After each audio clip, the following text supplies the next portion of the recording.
Delocalization program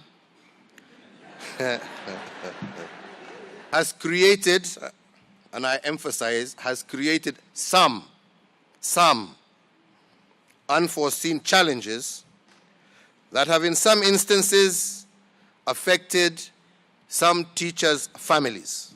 Ritana ria mutongoria wa bururi muthenya wa ira kuri kamiti ya wandikani wa arutani TSC likionekana guciara matunda thutha wa kamiti ino kuga ni kurora keri uhoro wigie guthamathamio kwa arutani.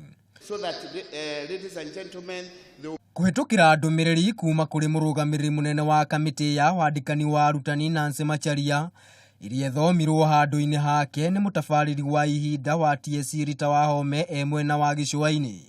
Atongoria maugite ni mekurora keri ndeto ino. So that ladies and gentlemen, ndumiriri iria yamukirirwo na gikeno ni muikariri gite wa Kepsha Shem Ndoro na kumigathiriria akiuga ikinya riu ni riagirire.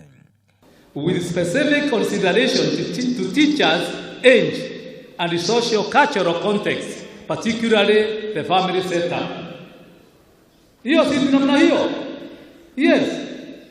You should consider I am old, I am diabetic, I am causing blood pressure, but you are not, with all due respect to TSC, we are not transferring files. We are transferring human beings. Guthamio kwa arutani ni uhoro urarehete ndugamano gatagati ga kamiti ino na kiama kia arutani NAT kiria kirerumite kini gikiuga ni gigatabania mugomo kiambiriria kia mweri turorete makiuga kamiti iyo ni yagite guthikiriria mateta mao. When you delocalize and you throw teachers left, right and center, curriculum you have seen some young girls, newly married young girls employed by TSC and they are deployed here to Kajiado from wherever. No mugomo uyu wahota kwaga guthie na mbere kuona ati mateta mamwe ma kiama kia arutani ni mekurorwo handu-ini ha Kameme TV ritwa riakwa ni Maina wa Mwangi.